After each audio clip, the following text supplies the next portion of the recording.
So here we're going to talk about Judaism and Zoroastrianism. Zoroastrianism we're not going to focus on too much, just a little blurb, but Judaism, of course, founding major religion. So Judaism is a monotheistic religion. A big component of it are the 10 Commandments, and those are rules for the relationships between humans and with God. And Judaism is going to go on to influence other major religions like Christianity, Islam, Zoroastrianism. And so Judaism is going to be a foundational root religion in sparking a few other major monotheistic religions. So Zoroastrianism is also a monotheistic religion, and it begins in the Middle East.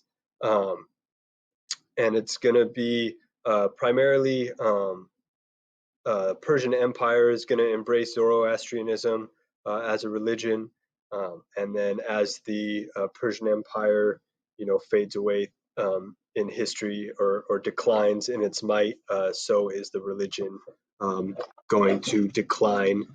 It's not going to Zoroastrianism is not going to become this big religion that universalizing religion that's going to spread everywhere. So Zoroastrianism primarily within the Persian Empire.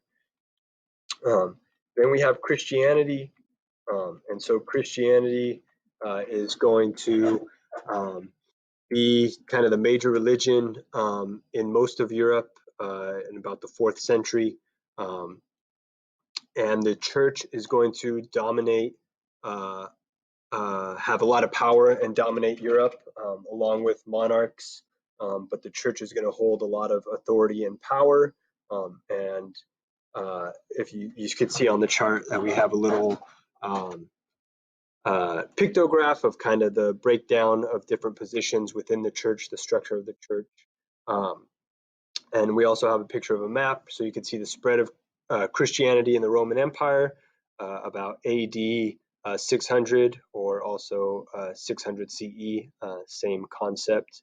AD is after death, and CE is Common Era. So since after death has to do with the death of Jesus Christ, CE, the Common Era, is kind of a more universal term, kind of takes religion out of the yearing of it. So if you see BC or BCE, those are the same, and AD and CE, same thing.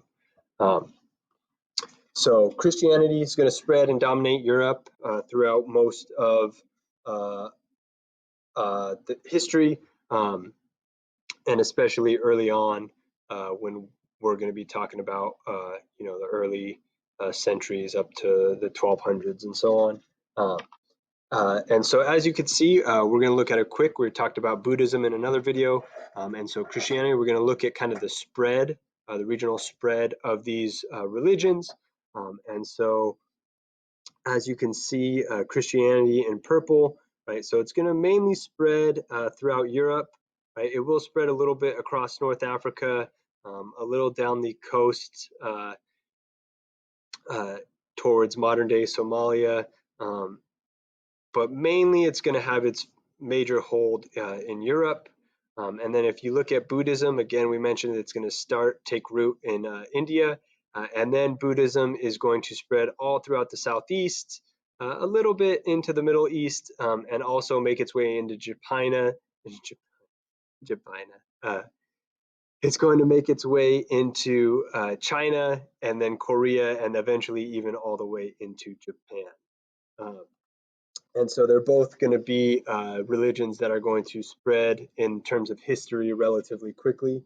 And then lastly, Islam. So of course, another major religion rooted in the Middle East. Major component of Islam are the 5 pillars, and so they're called the 5 pillars of Islam, and they all represent a different core belief of the religion. So you have faith, prayer, fasting, almsgiving, and pilgrimage. Right, the Hajj, which all Muslim people are encouraged to at least one time in their life, if they can manage to or afford to, perform this pilgrimage to Mecca. as part of a holy journey. And so again, you could kind of pause and read through the concepts in detail. But for Islam, again, it's going to be a major foundation in the Middle East.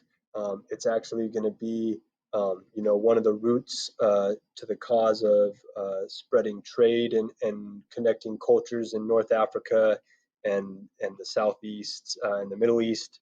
And we're going to talk a lot more about that in detail as the weeks go on.